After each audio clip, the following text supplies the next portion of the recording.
पित्रे ब्रह्मोपदेष्ट्रे मे गुरवे दैवताय च प्राप्याय प्रापकायास्तु नमः श्रीनिधये नमः।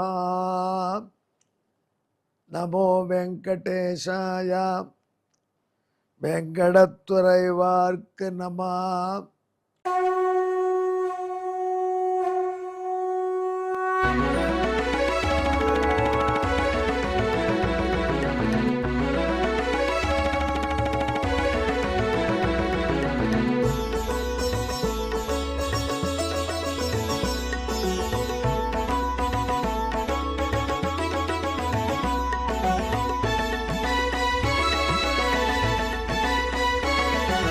सहस्रनामं सहस्रनामं श्रीवेङ्कटेश सहस्रनामं सहस्रनामं सहस्रनामं श्रीवेङ्कटेश सहस्रनामम्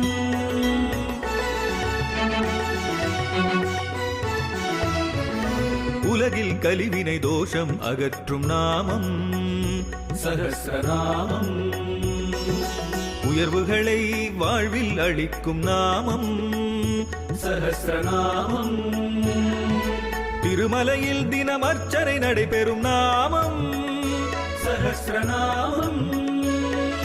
திருவேங்கடனின் தரிசனம் காட்டும் நாமம் சஹஸ்ரநாமம். सहस्रनामं सहस्रनामं श्रीवेङ्कटेश सहस्रनामं सहस्रनामं सहस्रनामं श्रीवेङ्कटेश सहस्रनामं. அன்பர்களே வணக்கம். இப்பொழுது நாம் எம்பெருமான் திருவேங்கடமுடையானுடைய திவ்ய சஹஸ்ரநாமத்திலே 599வது திருநாமத்தை பார்க்க போகிறோம். இது சத்திய சங்கல்பன் என்பது.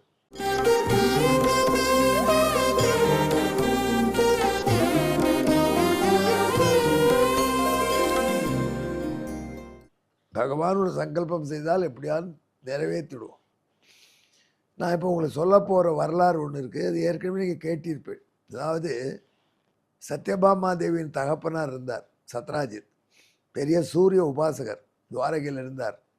அவருக்கு சூரியன் அருள் செய்து ஒரு மணி கொடுத்தான், செமந்தகம்னு. அந்த மணி வீட்டில் இருந்தால் அந்த வீட்டில் டெய்லி 8 பாரம் தங்க வருமா. பாரம்னா எவ்வளோன்னு எக்ஸாக்டாக சொல்ல எனக்கு முடியல, இவ்வளோ படித்து. சரி விடுங்க, 8 கிலோன்னு வச்சுக்க, ரஃப்லி போடுவேன். உங்களுக்கு டெய்லி 8 கிலோ தங்கம் கொடுத்தா அப்புறம் எப்படி இருப்பீங்க நீங்கள்? நமக்கு சீஃப் மினிஸ்டர் பதவி வேண்டாம், பிரைம் மினிஸ்டர் பதவி வேண்டாம். 8 கிலோ தங்க நம்ம வீட்டில் டண்டாலும் காலையில் சேஃபில் இருக்குன்னா அந்த வாழ்க்கை எப்பேற்பட்ட வாழ்க்கை. அத்தை கொண்டு போய் சூரியன் இந்த சத்ராஜ்யத்துக்கு கொடுத்துட்டு போயிட்டான். எப்பொழுதுமே கொடுப்பது ஆள் பார்த்து கொடுக்கும், பாத்திரம் எடுத்து பிச்சை போடும். அவன் போட்டு போயிட்டான், ஏன்னா அவன் கேட்டு வாங்கி விட்டான். அந்த செமந்த மணி கடைசியில் சத்ராஜித்து அந்த மணியை போட்டுன்னு வந்தான் ராஜசபைக்கு. கிருஷ்ணன் இதை பார்த்துட்டு, அப்பா இது உயர்ந்த மணி, இது 8 கிலோ கோல்டு தரும், ஆச்சாரமாக இருந்தால் வச்சுக்கணும், கொஞ்சம் அனாச்சாரமாக இருந்தால் உடனே கொல்லணும், பேசாமல் கவர்மெண்ட்டில் டெபாசிட் பண்ணி நான் உங்களுக்கு காம்பன்சேஷன் எதுவும் கொடுக்குறேன், சௌக்கியமாக இரு, உன்னுடைய சேஃப்டி தான் முக்கியம், பணமாக முக்கியம்னு சொன்னார்.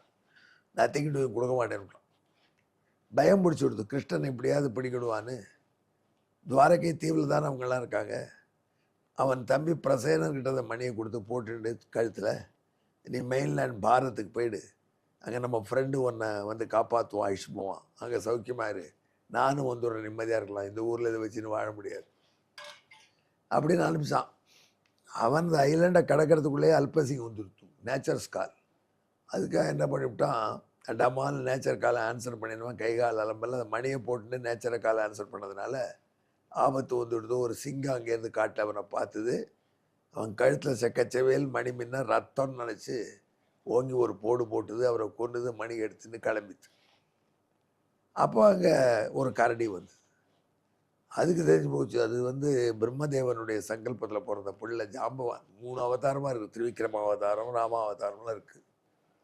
அது பார்த்தது, ஜாம்பவான் பார்த்தார், அடடா இது பெரிய ரத்னக்கல்லாச்சேன்னு சிங்கத்தை அடித்து புதைச்சி கொண்டுட்டு அதை பிடிக்கிட்டு விட்டார். பிடிக்கிட்டு தங்கள் வீட்டில் கொண்டு போய் அவர் 8 கிலோ தங்கமெல்லாம் கவலைப்படலை.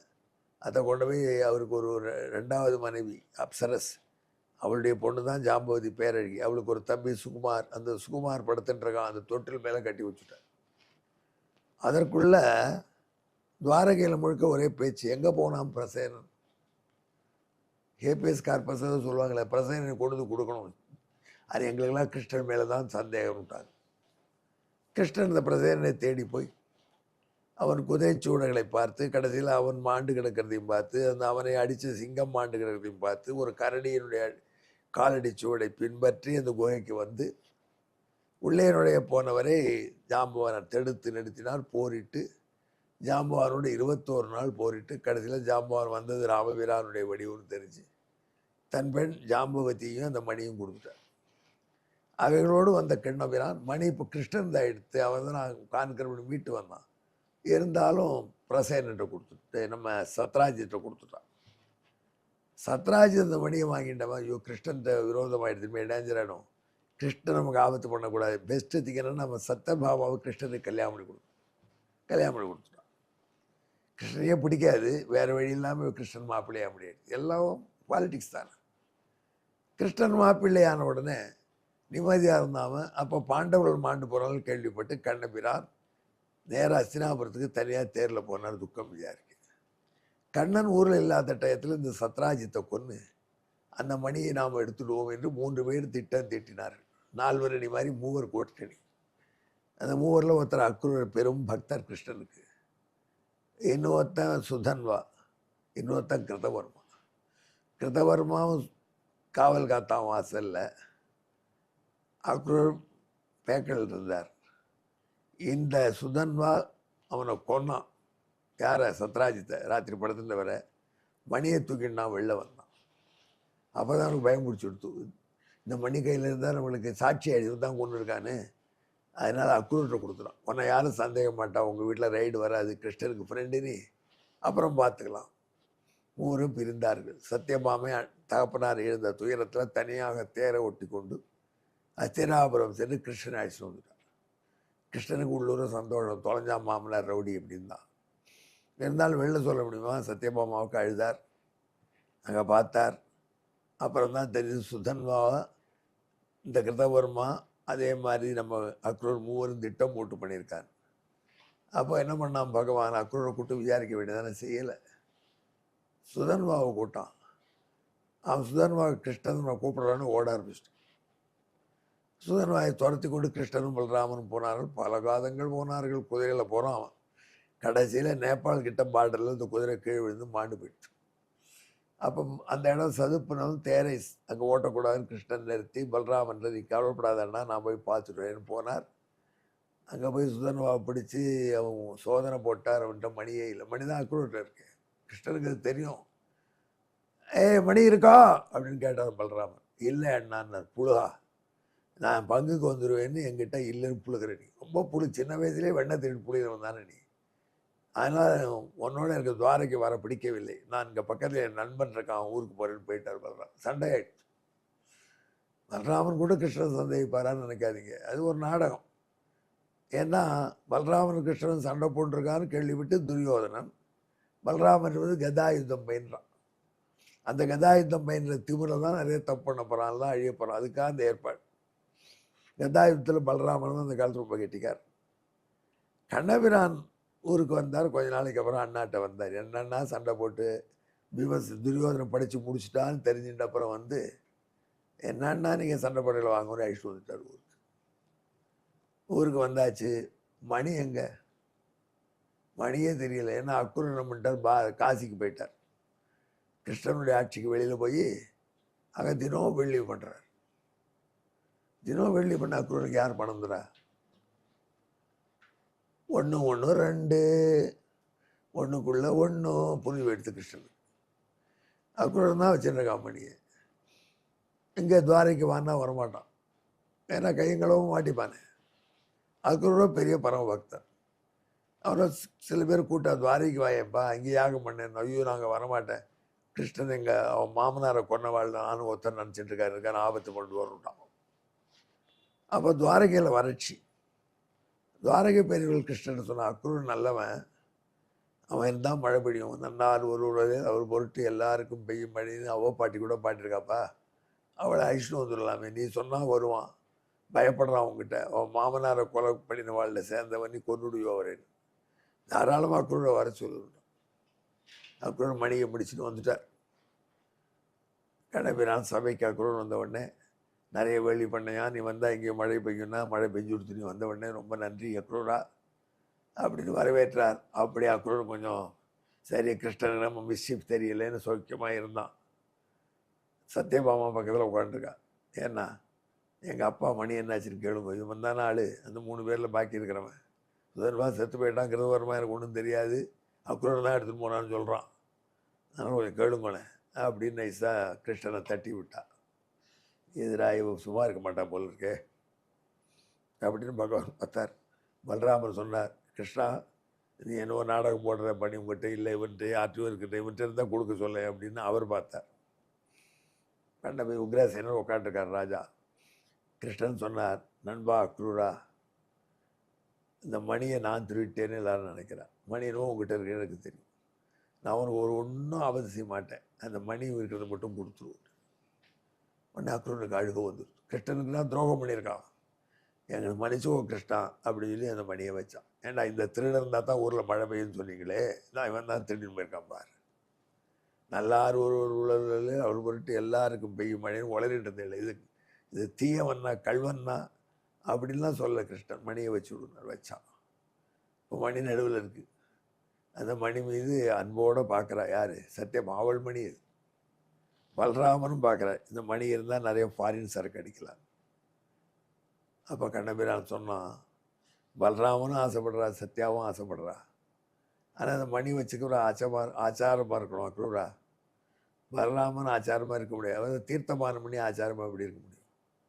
சத்யபாமாவிலையும் முடியாது, ஏன்னா அவளுக்கு ஸ்டைலிஷ் ஆச்சாரமாக காத்தால் இருந்தோடனே பெட் காஃபி சாப்பிட்ற கேஸ். அதனால் மணி உங்கள்கிட்டயே இருக்கட்டும் மணி கொடுத்தான்.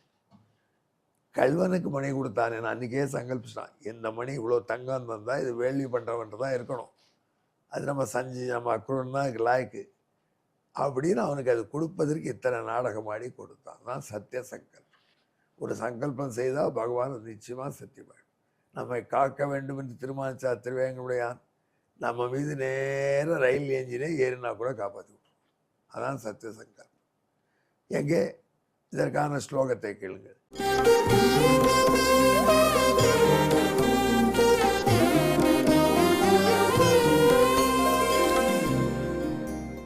சத்ய சதா தஸ்ய விபாதி மன்யகா சங்கல்ப எவேதி மணி பிரதானே அக்ரூர தாசாய திருடீகிருதம் தது சசத்ய சங்கல்ப இதீரிதோஸ்தி.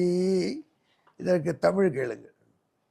8 பாரம் பொன்னை அளிக்கும் தட்டில் புகழும் மணியை கல்வம் செய் தொண்டன் தனக்கே தந்திடவே செய்த முடிவை நிலநாட்டி நின்றான் சத்தியசங்கல்பன் தானேயாம். எங்கே கலந்து ஜெபியுங்கள். சத்தியசங்கல்பாய நமஹா. நன்றி, வணக்கம்.